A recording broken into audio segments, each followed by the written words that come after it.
Hello everyone, welcome to another lecture of entrepreneurship and today our topic is business plan and its feature part 1।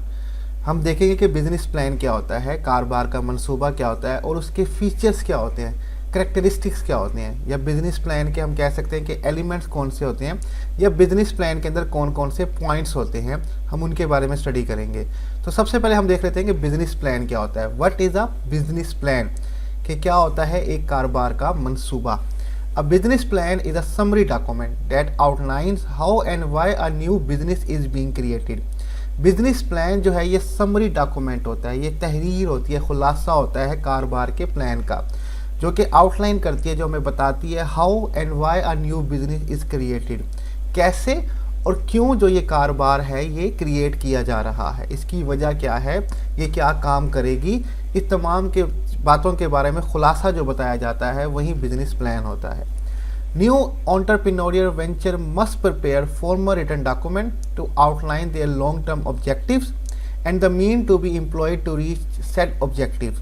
New entrepreneurial venture जो होता है, नया कोई भी कारोबार या बिजनेस होता है, must prepare formal written document, ज़रूरी है कि वो एक फॉर्मल रस्मी जो है रिटन तहरीरी लिखा हुआ तहरीर नामा पेश करें या बनाएं।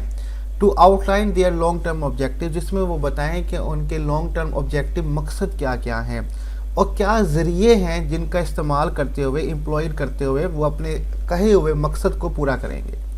तो हर ऑर्गेनाइजेशन जो भी अपना कारोबार स्टार्ट कर रही होती है या कर चुकी होती है, उसका एक बिजनेस प्लान होता है, उसमें उसके ऑब्जेक्टिव लिखे हुए होते हैं और वो तरीक़ेकार स्ट्रेटजीज लिखी हुई होती हैं कि वो कैसे अपने ऑब्जेक्टिव को हासिल करेंगे।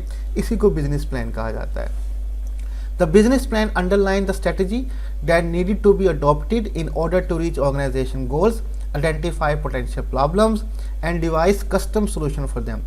बिजनेस प्लान जो है वो अंडरलाइन करता है स्ट्रेटजीज़ कि कौन सी हमें हिकमतें अमली चाहिए जिसको हम अडोप्ट करके अपने ऑर्गेनाइजेशन के जो भी गोल्स हैं, चाहे वो प्रॉफिट के हिसाब से हो, कस्टमर के हिसाब से हो कि हमने इतना मुनाफा कमाना है या इतने कस्टमर बनाने या इतनी अपनी ब्रांचेस खोलनी है, जो भी ऑर्गेनाइजेशन के गोल्स हैं वो किस तरह से हम हासिल कर सकते हैं, हमें उसके लिए स्ट्रेटजीज़ बनानी पड़ती हैं। आइडेंटिफाई पोटेंशियल प्रॉब्लम, हमें अपनी पोटेंशियल प्रॉब्लम आने वाले वक्त में क्या मसाइल हमारी कंपनी को फेस करने पड़ सकते हैं वो आइडेंटिफाई करने पड़ते हैं, तलाश करने पड़ते हैं, लिखना पड़ता है उनको।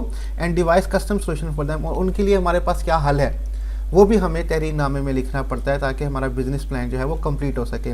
अब बिजनेस प्लान बहुत सारे लोगों के लिए होता है, कस्टमर्स के लिए बनाया जाता है कि हमारे बिजनेस का मकसद ये है, गवर्नमेंट के लिए बनाया जाता है, बैंक्स वगैरह के लिए जिनसे हमने लोन लेने हैं उनके लिए बनाया जाता है ताकि वो हमारा बिजनेस प्लान देखें और हमें फिर उससे पैसा दें, फाइनेंस दें। तो ये हमारे पास व्हाट इज़ बिजनेस प्लान है पड़ा। अब हम देखते हैं कि बिजनेस प्लान के फीचर्स क्या होते हैं। Features of a good business plan, एक अच्छे बिजनेस प्लान के फीचर्स, खसूसियात, एलिमेंट्स या पॉइंट्स क्या क्या होते हैं।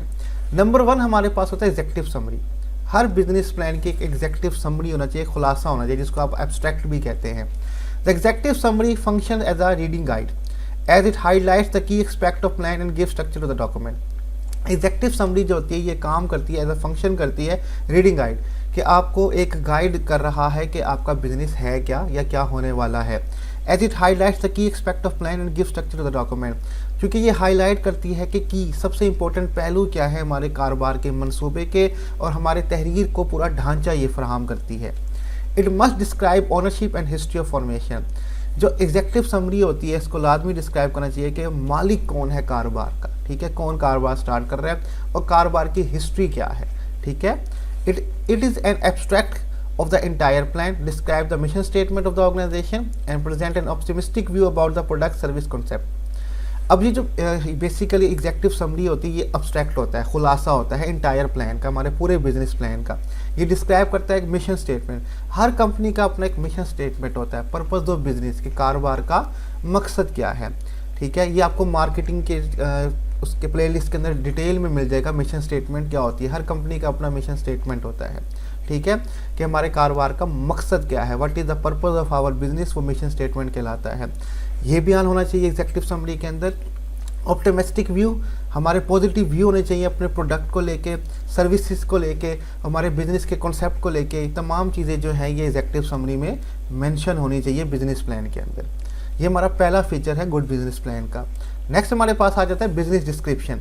कारोबार की डिस्क्रिप्शन, आप तफसील आपने बतानी है कि क्या है आपका प्रोडक्ट, क्या है आपका बिजनेस, क्या है वो बताना होता है। This section present the mission and vision of organisation. ये जो सेक्शन है ये बताएगा हमारा मिशन क्या है कारोबार का, ठीक है, मकसद क्या है, विजन, और फ्यूचर में हम अपने कारोबार को क्या करना चाहते हैं या कहाँ देखना चाहते हैं, तो ये सेक्शन हमें ये बताएगा। Business description provide the concept of one place in the market and its benefit to the future customer.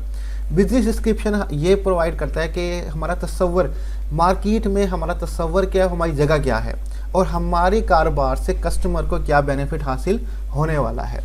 It must include key milestone, task and assumption, popular known as MAT. इसमें include होना चाहिए MAT के milestone, MAT MAT MAT, M से milestone के हमारी company के milestone क्या हैं, ठीक है, हमारे टास्क कौन कौन से हैं और हमारी अजम्पशन मफरूज़े कौन कौन से हैं कि हमने क्या करना है, ये चीज़ें सब की सब मेंशन होनी चाहिए।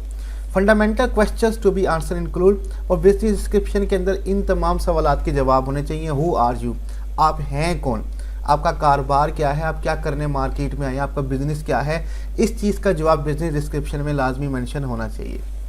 व्हाट इज़ द प्रोडक्ट और services and what are its differentiating characteristics, आपका प्रोडक्ट और सर्विस क्या है जो आपका कारोबार कस्टमर को फराहम करेगा और कैसे आपका प्रोडक्ट और सर्विस जो है वो दूसरी कंपनी के प्रोडक्ट और सर्विसेज से डिफरेंट होगा। इन चीज़ों के जवाब बिजनेस डिस्क्रिप्शन में होने चाहिए। When will you start implementing your plan, कब आप अपना प्लान इम्प्लीमेंट करने जा रहे हैं। Why should customer choose your company, और कस्टमर आपकी कंपनी चूज़ क्यों करे। ये वही बात आ जाएगी कि आप दूसरों से डिफरेंट कैसे हैं, कैसे आपका प्रोडक्ट बेहतर है, ये चीज़ बताएं ताकि कस्टमर जो है वो आपको क्यों चूज़ करे। तो ये सारी बातें बिजनेस डिस्क्रिप्शन के अंदर हमारे पास आ जाती हैं बिजनेस प्लान के अंदर। नेक्स्ट हमारे पास आ जाता है प्रोडक्ट डिस्क्रिप्शन, जो प्रोडक्ट हम बेचने वाले हैं उसकी तफसील क्या है। The description of your product or service is one of the biggest component of business plan. It begins with the way your product or service affect your customer. अब डिस्क्रिप्शन जो है आपके प्रोडक्ट और सर्विसेज की, ये सबसे important component है, part है बिजनेस प्लान का, एक इंपॉर्टेंट फीचर या एलिमेंट आप कह सकते हैं बिजनेस प्लान का है।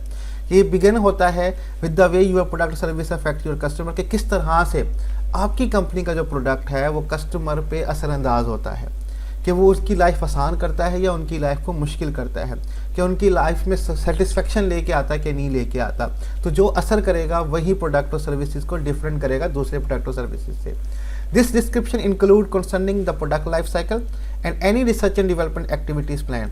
आपकी प्रोडक्ट का लाइफ साइकिल क्या, उसकी ज़िंदगी क्या है, कब उसको इंट्रोड्यूस करना है, उसकी ग्रोथ कैसे करनी है, कहाँ तक लेके जाना है, आपका मंसूबा क्या है अपने प्रोडक्ट्स के बारे में, वो सारा तहरीर होता है, यहाँ पे लिखा हुआ होता है।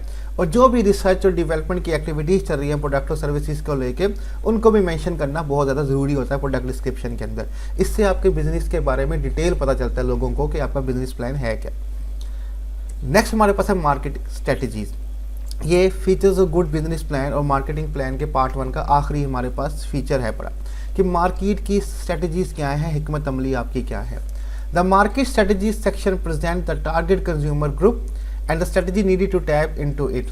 अब मार्केट स्ट्रेटजीज़ का जो सेक्शन है ये बताता है कि हमारे टारगेट कस्टमर कौन से हैं, हमारा जो प्रोडक्ट है वो किन कस्टमर्स के लिए बना है और उसके लिए हम क्या हिकमत अमली आजमा रहे हैं। मिसाल के तौर पर कोई गारमेंट्स का काम करता है तो हो सकता है कि मे बी वो लेडीज़ के कपड़े बेचता हो सकता है कोई जेंट्स के कपड़े बेचता हो सकता है कोई दोनों के लिए करता हो सकता है कोई चाइल्ड्स के लिए बच्चों के कपड़े बेचता हो। तो आपके टारगेट कस्टमर कौन से हैं, मार्केट स्ट्रेटजीज़ के अंदर ये चीज़ कवर की जाती है।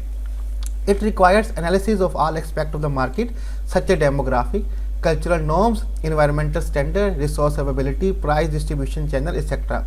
अब मार्केट स्ट्रेटजीज़ के अंदर ये जो पॉइंट है इसके अंदर बहुत सारी चीज़ें एनालिसिस की जाती है, तमाम पहलू को देखा जाता है मार्केट के। नंबर 1 डेमोग्राफिक, ठीक है, डेमोग्राफी कहते हैं study of human population on the basis of different characteristics such as age, gender वगैरह। तो आप जो प्रोडक्ट लेके आ रहे हैं वो किन लोगों के लिए है, एज किन लोगों की होगी, किन लोगों की एज के लिए वो प्रोडक्ट सूटेबल होगा, जेंडर किसके लिए होगा, किस इलाके के लिए होगा, आपका प्रोडक्ट जहाँ पे आप बेच रहे हैं वहाँ के कल्चरल को असरअंदाज तो नहीं करता, लोगों के ठेस तो नहीं पहुँचाता कल्चर को, इन्वायरमेंटल स्टैंडर्ड ठीक है, क्या माहौल के हिसाब से आपका प्रोडक्ट ठीक है कि नहीं, आपके पास क्या रिसोर्स अवेलेबिलिटीज़ हैं, वसाइल क्या क्या हैं, आपके प्रोडक्ट की प्राइस क्या होगी और कहाँ कहाँ डिस्ट्रीब्यूशन चैनल कहाँ कहाँ बिकेगा। ये सारी डिटेल जो होती है वो मार्केट स्ट्रेटजीज़ के अंदर मेंशन की जाती हैं। A strategy for growing the business once market penetration has been achieve the channel of distribution and communication strategy suitable for reaching your customer. जब आप मार्केट के अंदर पेनिट्रेट कर जाएंगे, यानी कि आप मार्केट के अंदर एंटर हो जाएंगे, तो ग्रो करने के लिए क्या स्ट्रेटजी होगी आपकी वो बताना होती है। चैनल ऑफ डिस्ट्रीब्यूशन, किस तरह से प्रोडक्ट आपका कस्टमर तक पहुंचेगा। आप ऑनलाइन बेचेंगे, आप दुकानों पे बेचेंगे या डोर डोर जाके बेचेंगे, किस तरह से डिस्ट्रीब्यूशन चैनल होगा वो मेंशन होना चाहिए। आपका कम्युनिकेशन चैनल मीन्स कि आप अपने प्रोडक्ट और सर्विसेज की या कंपनी की प्रमोशन कैसे करेंगे, टेलीविज़न पे, सोशल मीडिया पे किस तरह से एडवर्टीजमेंट करेंगे, लोगों को कम्युनिकेट करेंगे प्रोडक्ट और सर्विसेज के बारे में, और किस तरह तक आप कस्टमर तक पहुँचेंगे। ये तमाम चीज़ें मार्केट स्ट्रेटजीज़ के अंदर मेंशन होनी चाहिए। This also should include an overall sales strategy that outline your selling activity. और आपकी बेचने की स्ट्रेटजीज़ क्या हैं। हर कोई बेचने की स्ट्रेटजीज़ बनाता है, कोई by one get one free, कोई फ्राइडे ऑफ लगाता है, कोई न्यू डील्स लगाता है नए कारोबार की। तो आपकी सेलिंग एक्टिविटीज़ क्या होंगी वो भी मार्केट स्ट्रेटजीज़ के अंदर मेंशन होना चाहिए। तो आज हमारा business plan and its features का पार्ट 1 जो है वो यहाँ पे कंप्लीट हो जाता है। नेक्स्ट पार्ट भी जल्दी ही अपलोड हम कर देंगे। स्लाइड्स का लिंक डिस्क्रिप्शन में है, वहाँ से डाउनलोड कर सकते हैं। और कोई भी क्वेश्चन हो टॉपिक से रिलेटेड आप कमेंट में हमसे पूछ सकते हैं। अपना ख्याल रखिएगा। अल्लाह हाफिज़।